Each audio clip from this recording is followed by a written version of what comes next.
Hey there, crafty friends. It's Diane, the Creative Inkster, and today is Wednesday, August 16th, 2023. So it's time for What's Up Wednesday. This is where I usually pick a card, but I could do something else, and I show you a technique or a fun fold or another idea, something, whatever's on my mind for this day. So this is what we're going to make tonight. So I made this one earlier, and it's a cute little polka dot card. That is not patterned paper. We're going to make that. I'm going to show you how to do that.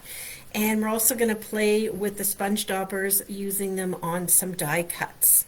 So a little bit about this product is the dies are called Wanted to Say, and it's very hard to show you from the actual dies what you get. It's better to show you in the catalog because you just see the silver parts. So here's a good set to get. Wanted to Say dies. Alrighty. So let me move on to what we're doing tonight. Please let me know you're here watching, coming along with me for the ride. I am live here at 7, and also if you're watching the replay, it's always good for me to know, so I appreciate your comments very, very much. All right. I'm going to forge ahead. I'm grabbing my scrap paper here because I'm going to need that. I'm going to cut the, there we go. There's our mat, and then we need a piece for stamping, and that's 3 3/4 by 5. So from the other half of that white, I'm going to cut this off 5, and I'm going to cut it over here at 3 3/4, and that's how I get my 3 layers. And oh, a circle, right? There's a circle here, and I didn't remember to prep that. The only reason I went with the circle was I wanted something to, whatever finger works best for you. You want to get a good amount of ink on them. You can always go over in the same spot again to make it darker, like I've done there, but you want to kind of prime it. And it's good, I think, to have these land a little bit off the page here and there. I'm just kind of doing a bit of a pattern, nothing too crazy, and it really doesn't take long. I'm not overly concerned about that. There we go. So once we add the other pieces, any of your missteps or where you might have too much of one color in one spot, that's going to clean itself up.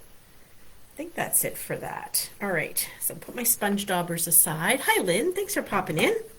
So it dries immediately because we're just using Stampin' Up! Classic ink on paper. It just gets absorbed and it's done. So we'll just set that aside for the moment. Get around and went along in the other color. But if you're concerned about it not being even or about it perhaps smudging together, you can grab a piece of scrap and you can just hold this down, sort of somewhere down the middle of it. So that's what I'm going to do here to show you that way. I'm going to put the blue on the bottom. There we go, boho blue. So same way, take my paper and kind of cover up to the blue without leaving a white piece in the middle. That's the goal here. There we go. Line that up. Hold it down. It's coming on nice and dark. I like that. Here we go. Happy. So be on the lookout for other videos. I didn't want to give it all in one and thought we'd just share the wealth of that idea.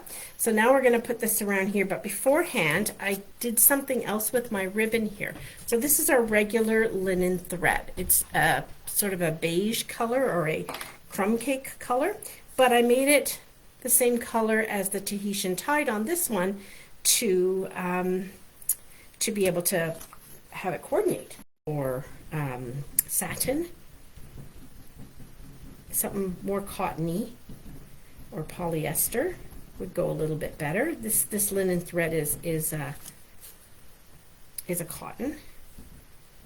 Now you may already have something that matches. I I do have something that I could use in the way of a baker's twine, but this is kind of a nice way to take the linen thread or any white baker's twine or cream, vanilla, so nothing new there. Okay, put those away, and we can finish putting our card together. So I'm going to, on the polka dots, I'm going to put my ribbon, or my linen thread, done in Sweet Sorbet.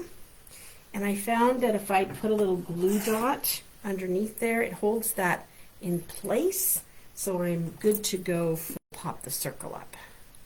Or did I? Oh no, actually I glued it straight down. Because you'll see that it, depending on the size of your circle, the one that I have is about what, 2 and a bit, 2 1/4.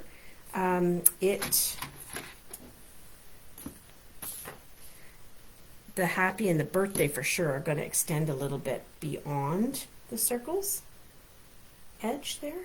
So get the happy on there, and then the birthday is going to extend a little bit.